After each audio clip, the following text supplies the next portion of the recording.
Congratulations, Arundhati, on winning the Mathrubhumi Book of the Year award. And thank you very much for joining us. Thank you.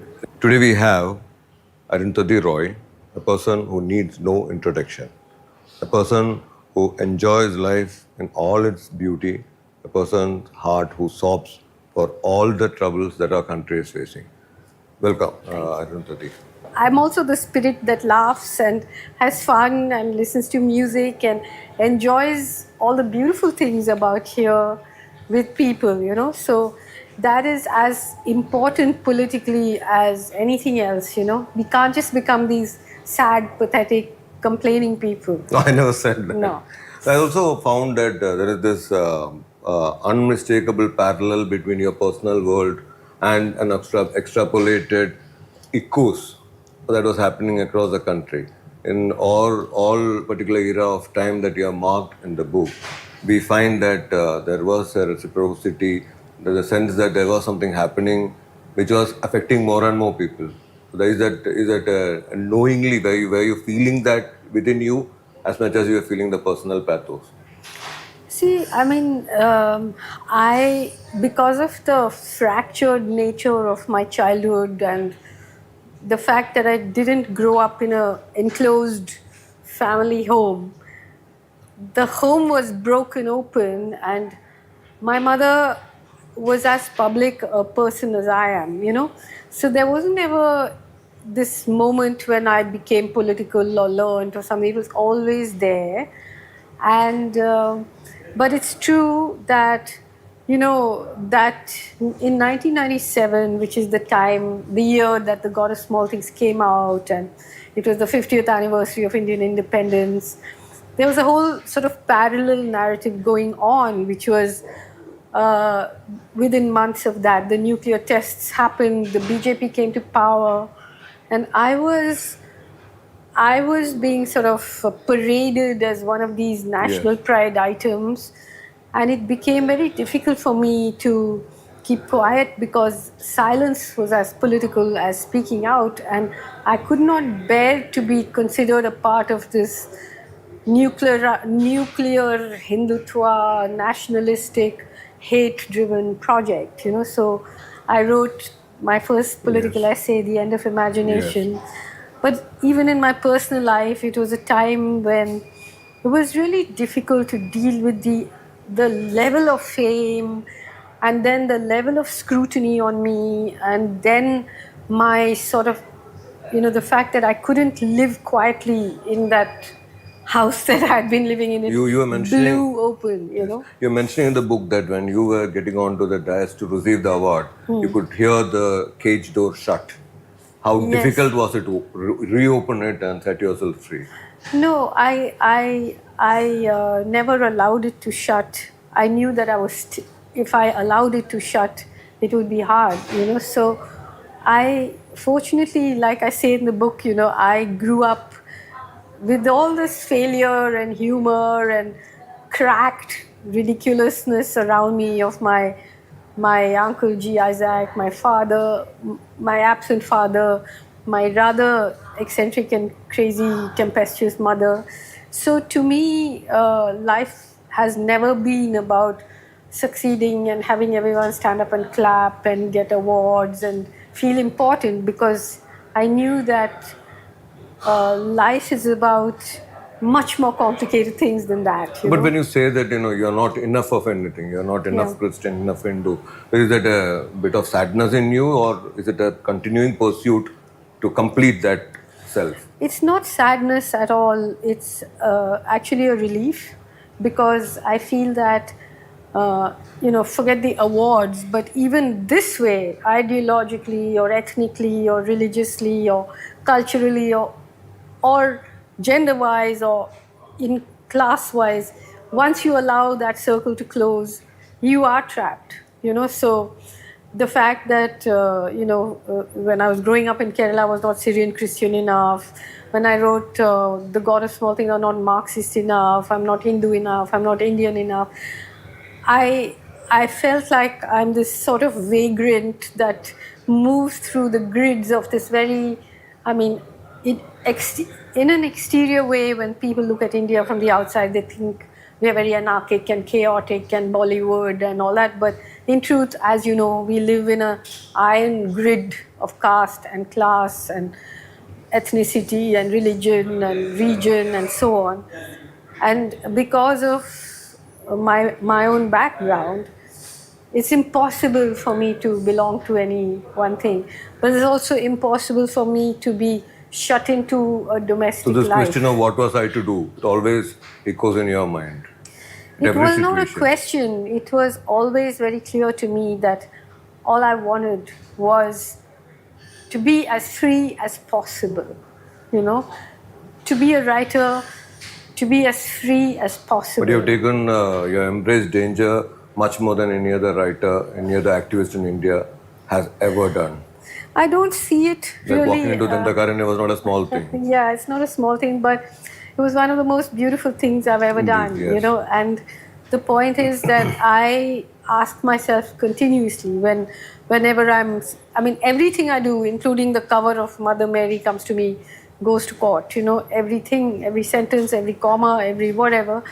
But the point is, if you start censoring yourself as a writer, then you should give up and become a yoga teacher or something, you know. I mean, for me, the joy of being able to probe the limits of what I can do, what I can say, without being irresponsible, without being sensationalist, without being self-pitying, without being martyr-like, but just playfully trying to push the borders and also having a certain integrity, you know. There is a great lack of integrity in our country. Indeed. A great lack of integrity, you know, in the world, let's say. I mean, today you have the US and Israel committing genocide in Gaza, killing tens of thousands of people, and then suddenly appearing to be very concerned about democracy in Iran. I mean, what are we supposed to do? Laugh? There's absolutely pseudo approach to world's problems, I would say. It's an old thing, but now all the props and masks are falling apart, and you're just seeing the blatant nature of power. And of course, I've written about it for years and years and years.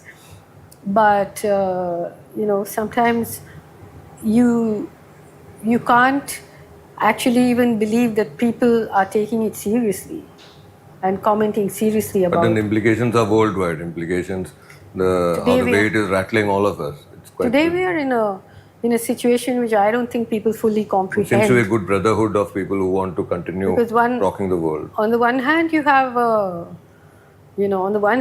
this imminent attack on Iran, which is going to destabilize everything, apart from the human costs. Is going to destabilize the oil supply. It's going to destabilize everything if it happens.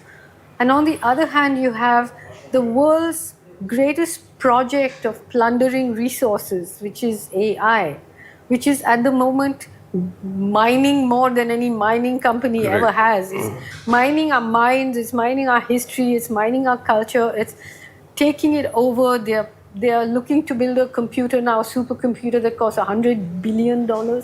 And to own the history of the world and to reduce the coming generations to people who are zombies, incapable of critical thought because the thinking is being done for them. So artificial intelligence will grow in inverse proportion to actual intelligence. We will lose one kind of AI. So we'll become all humanoids, half robots, half humans. Yeah, probably just have to have very long fingers to know what buttons to press and what questions to ask, and but not to think. Stop thinking. But will those buttons include voting machines? I think those already do, you know. I mean, I think the last sort of institution in India which was pretending to be democratic was the institution of elections, and now that is completely compromised. Today we are in a situation where the hard bargaining that's going on with a US court trying to send summons to Adani being protected by the Indian government because Adani's money and the stock market money and the government money and the party money are all mixed up. it's a bargaining chip. Open But your strange- open your agricultural markets or give us Adani. But one strange thing happening is in India, the middle class seems to be respecting and voting for Trump much more than Americans are voting for Trump. Yeah, they were doing that, but now in And even for America, Netanyahu. no, but now in America, the Indians who voted for Trump or who Modi went and campaigned for Trump, Yes. and now Trump is humiliating Modi, and he just is hiding, doesn't know where to, doesn't know how to stand up to that because there has been such a regular humiliation, and it's so sad. We were once a poor country with a lot of dignity. Now we are not so Yes. poor country with no dignity on the international stage. It's 40 months since Mrs. Roy passed away. Almost 40 months. So did that set you free, or are you still chained to the Mark Roy? I was never chained to her, but I was so formed by her. Chained is not the negative sense of the Yeah, word. no, I know. Those were chains of love, but it was such a complicated relationship, and yet it was formative for me, And I think I grew up very, very quickly, very quickly. I was a very adult child in that way. So, as I say in the book, I mourn her passing more as a writer who has lost her most enthralling subject. And she, there are still parts in me when a court notice comes or when some mob arrives where I'm going like, do you know whose daughter I am? Which is like, That's what I was about to ask. That Yeah. because whatever happened, whatever turn your life to, you always the first call that went to was to the mother. no, never so. In the sense that when you were going to jail, you called her. The book says that. No, she called me, but it was not like that at all. But she No, I kept, didn't mean panic calls. But she kept tabs on me actually. It was the other way around, though she pretended not to, but she kept tabs on me. Yes. But she never tried to argue me into a less, No, I opposition particularly issue. noted that point when Yeah. we were planning to go to Dandakaranya. Yeah. There was this intuitive call came from her. Yeah. And she said it's time for revolution. It's time for I revolution. know that sort of underlined your resolve to move. Yes. She never asked me to step back, ever. But nor did I ask her to step back. How do you deal with that vacuum, that huge vacuum, abysmal vacuum she has left behind? See, I wrote a novel called The Ministry of Utmost Happiness. In The Ministry of Utmost Happiness, the main character, Anjum, she runs a guest house in the graveyard. Jannat guest house. And every room has a grave. Yeah. And the conversation between the living and the dead is continuous. So I feel like I gave myself a room in the guest house. I gave my mother a room there. I gave everyone I love a room there. And it's a sort of piece which is a novelist's piece. It comes from my own imagination. So you still continue to have conversations with her? All of them. I have conversations with all the characters in my book and with my mother. I still have moments. I was just talking to a friend the other day and I said, once I was at home and someone came in the school and someone came and left a letter in the office. And the letter was brought up and it was a letter to my mother and me. And it was read out to us because it was in Malayalam. And the letter was saying how much that person loved us, both of us, and what we had done and so on. So once it was read out, my mother said, I can understand about me, but why is she bringing you into it? Have you ever thought of a role reversal? If you were her mother, how would you have? I was her mother. Yes. I've been her mother all my life, which is why I tolerated her, But I said, I either had the option of feeling very hurt and harmed and, existentially threatened, or laughing, So. We find, as I was saying, the philosopher Mathrubhumi is also standing for Satyam Samatvam Swadhantra. In fact, you may know that the first edition of Mathrubhumi had a Satya Prastavana printed, which says why we should work for the common man. It said, Manushya Janma Maliyoru Badhidayanu. Badhida, not the negative sense of the word, but it said that, as long as a human being is allowed to have the independence, the freedom, and the proportionate wages for her or his work that she or he does, Mathrubhumi will not interfere. But wherever that is stopped, Mathrubhumi will be there.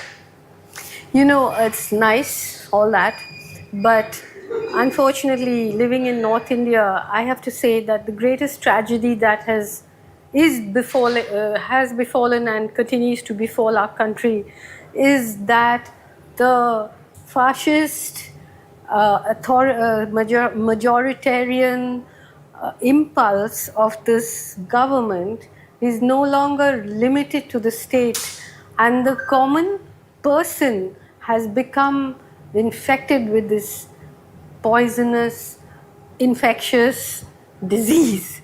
And so these are platitudes now about the common man and things, but the problem is that the common man in our country practices caste. The common person in our country practices this form of religious chauvinism and hatred. The common person goes around lynching people. So platitudes are no longer enough. We have become enemies within the country. Yeah, we are a very, very sad population who practice some of the most heinous forms of social discrimination.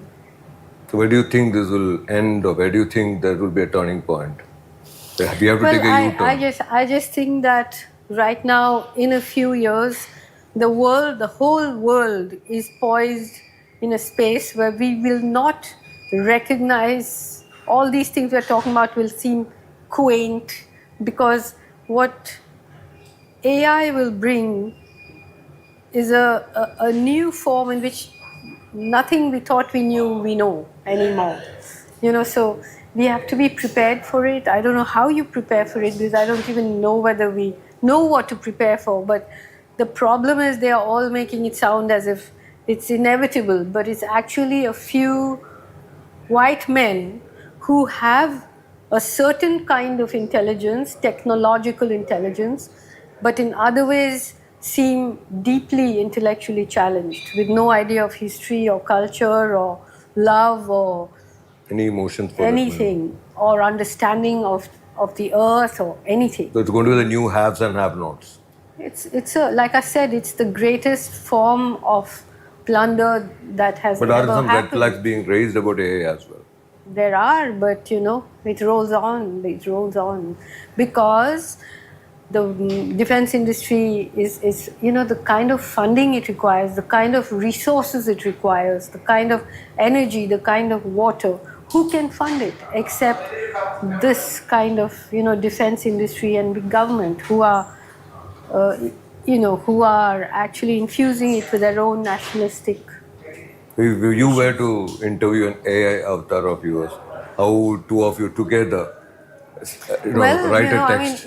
It's a complete, in a sense, I think we are approaching an era where there's going to be a complete loss of ego, because I have seen AI photos of myself, AI videos of myself, AI things written that I've never written, AI discussions about the things I've never written. So, ultimately, you don't know who you are anymore.